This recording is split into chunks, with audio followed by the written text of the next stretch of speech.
Now, if we're talking about vagus nerve, sometimes you'll hear people talk about the vagal tone. So that's an important piece, especially if you're in psychiatry, actually. There's often talk about vagal tone. And that is a piece of what we work on when we're improving the vagus nerve. So I want to clarify some things here of what this means. So what is vagal tone? It's the strength of the signal. It's the strength of the signal going up, how well those messages can travel on your main railway line, that vagus nerve. When you have what they call high vagal tone, you can think of it as good vagal tone. It's like things are working. You have clear communication from gut to brain and brain to gut. So you get smooth digestion. You have a calm and stable mood. You have a steady heart rate. You will also have kind of a flexibility with emotions where you feel a little bit more resilient and a little bit more like you can roll with the punches. The opposite of that is the low vagal tone. Great. This is when something isn't working well in the vagus nerve. When you have low vagal tone, this can show up as poor communication. This is the result when low vagal tone is around. It's poor communication on that highway. It means you might, this is some of the symptoms that might show up: bloating, constipation, irritability, anxiety, maybe, heart racing, poor stress recovery, where you feel depleted all the time. You feel overwhelmed, quite honestly. Many things feel overwhelming.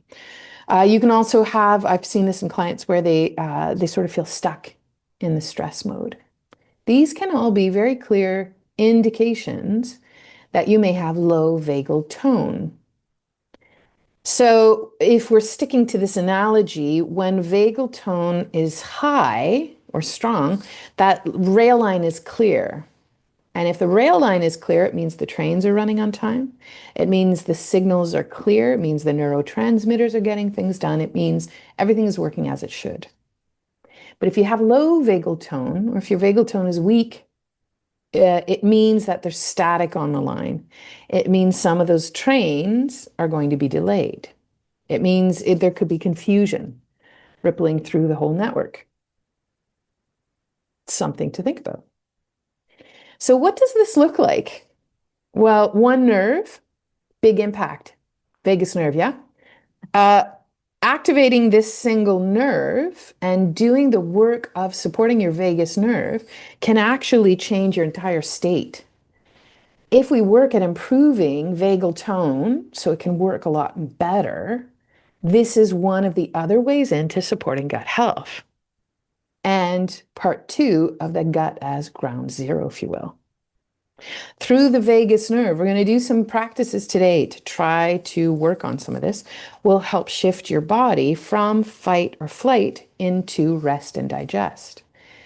Once you can get your body into rest and digest, naturally that vagal tone improves and that highway starts to function better.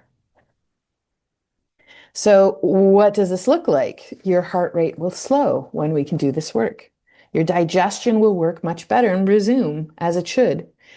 Blood flow returns to your gut, and you feel calm, clear, and there's a sense of safety in the body. So this is the biology of safety and peace, and it is built right into you, and there are many things we could do for it. In fact, let's do one right now. I like to break things up. We're going to try something. Okay, I want you to put your pen down. You don't have to take any notes. I took this image because this is where I would feel super calm and delightful, by water. I grew up near a lake. I live by the ocean right now, and I will forever move towards water. I just feel a pull, being a maritimer. I just feel the pull to the water.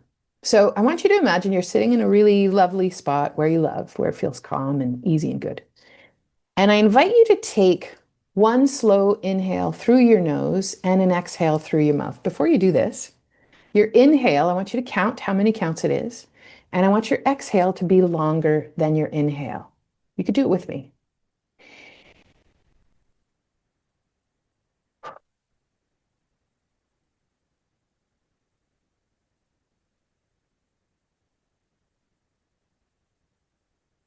Let's do another.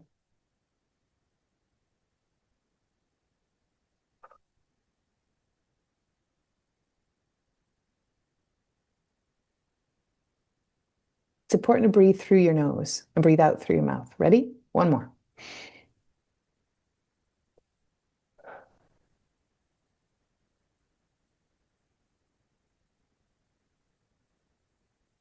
How do you feel? Do you feel calm? Do you feel like your voice maybe dropped a little bit? That's what happens to me. I don't feel I have to rush through things. The longer exhale just activated your vagus nerve. You just bumped low vagal tone to high vagal tone just by breathing. I know. Isn't it amazing? Doesn't cost you anything. You've literally told your brain and your gut all is well. So this is one of the pieces that you could take with you, and you're welcome to do this at any point in the day. I will sometimes stop between clients and I'll make sure that I do 3 breaths like this before I jump into a new call with a new client.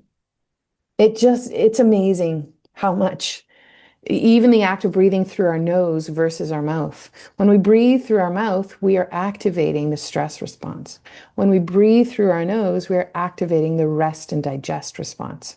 And we're helping set up that vagal tone to work better.